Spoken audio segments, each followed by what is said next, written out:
In an era where technology permeates every aspect of our lives, a growing chorus of voices, including prominent figures like Joe Rogan, are sounding the alarm on a silent but pervasive threat: the hijacking of our minds by artificial intelligence and sophisticated algorithms.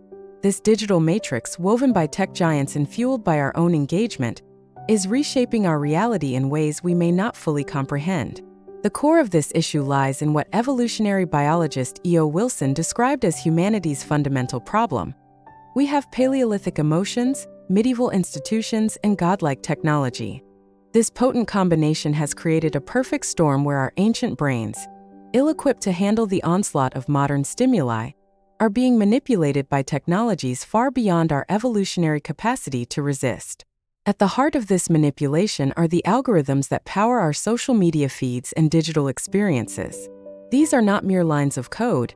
They are trillion-dollar AI systems pointed directly at our brains, designed with one primary goal: to capture and hold our attention at all costs. As one expert puts it, "I'm pointing at a thing at your brain to figure out how can I show you an infinite feed that just maximally enrages you." This pursuit of engagement has led to a race to the bottom in terms of content. Instead of providing us with balanced, informative material, these algorithms are fine-tuned to serve us the most viral, engaging, and often inflammatory content. The result? Longer argumentative comment threads, more polarizing news stories, and a constant stream of digital boogeymen, perfectly tailored to trigger our nervous systems. The consequences of this algorithmic manipulation extend far beyond wasted time scrolling through social media. It's driving unprecedented levels of polarization, threatening the very foundations of democratic discourse. By constantly exposing us to content that confirms our biases and inflames our emotions, these systems are creating echo chambers that make it increasingly difficult for people with differing viewpoints to find common ground. But the problem doesn't stop at content curation. The very design of these platforms is engineered to exploit our psychological vulnerabilities. Features like pull to refresh and notification badges tap into our dopamine systems, creating addictive feedback loops that keep us coming back for more. Even seemingly innocuous features like follower counts and retweet buttons have transformed social media into a fame lottery, where users constantly chase the high of viral attention.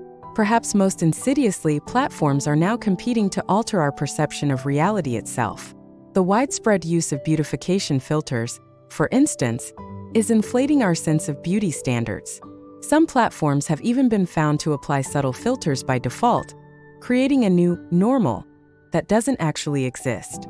This arms race of digital enhancement is distorting our self-image and exacerbating issues of self-esteem and body dysmorphia. The speed at which these technologies are evolving and affecting our world far outpaces our ability to regulate them. Our medieval institutions of government and law are ill-equipped to handle the rapid advances in AI, deepfakes, and other emerging technologies. This lag between technological progress and regulatory oversight creates a dangerous vacuum where unchecked manipulation can thrive. It's crucial to understand that in this new digital landscape, we are not the customers. We are the product. More specifically, our predictable behavior is the product. Tech companies are not competing for our data or even our money directly. They're competing for our attention, which they can then monetize through advertising and other means. This commodification of human attention has profound implications. As Jaron Lanier, a pioneer in virtual reality, points out, if you just tilt society by 1 degree, 2 degrees, that's the whole world. That's what everyone is thinking and believing. The basis upon which we form our beliefs about the world is increasingly shaped by these technologies, often without our conscious awareness. The analogy to the Matrix is apt here.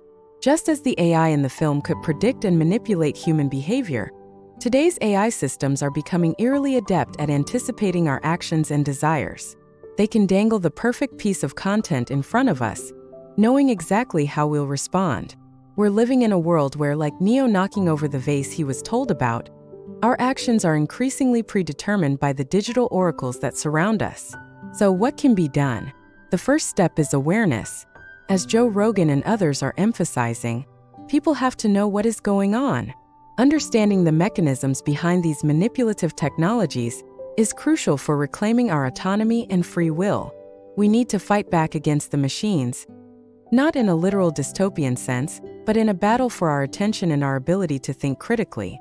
This involves developing better digital literacy skills, being more conscious of our online behaviors, and actively seeking out diverse perspectives rather than allowing algorithms to narrow our worldview. On a broader scale, we need to push for more transparent and ethical practices in the tech industry. This could involve regulations that limit the use of manipulative design features or require companies to disclose how their algorithms work. We should also support initiatives that promote digital well-being and teach people how to use technology in healthier ways.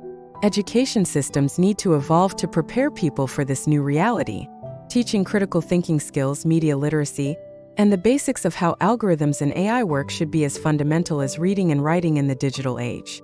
There's also a need for more interdisciplinary collaboration. Psychologists, technologists, policymakers, and ethicists need to work together to develop solutions that can keep pace with technological advancements. We need to bridge the gap between our medieval institutions and our godlike technology. Individuals can take steps to protect themselves as well.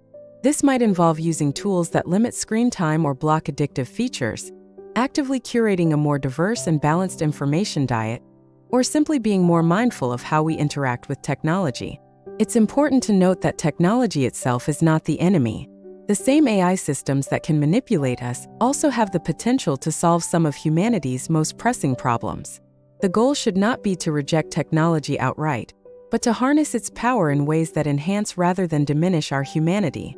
As we navigate this digital matrix, we must remember that we are the first generation to face these challenges on such a scale. We're in uncharted territory, and the decisions we make now will shape the future of human-technology interaction for generations to come. The stakes are high. If we fail to address these issues, we risk creating a world where our capacity for independent thought and genuine human connection is eroded. We could find ourselves trapped in digital echo chambers, our views and behaviors increasingly shaped by algorithms rather than genuine human interaction and critical thinking. However, there's also tremendous potential for positive change. By understanding and addressing these challenges, we have the opportunity to create a digital landscape that enhances our lives, broadens our perspectives, and strengthens our democracies rather than undermining them. In conclusion, the warning from Joe Rogan and others about the manipulative power of AI and algorithms is not just about technology. It's about the future of human autonomy and consciousness. As we stand at this crucial juncture, awareness is our first line of defense. By understanding the forces at play, we can begin to reclaim our digital agency and shape a future where technology serves humanity, not the other way around. The digital matrix is real, but unlike in the movies, we have the power to rewrite the code if we choose to use it.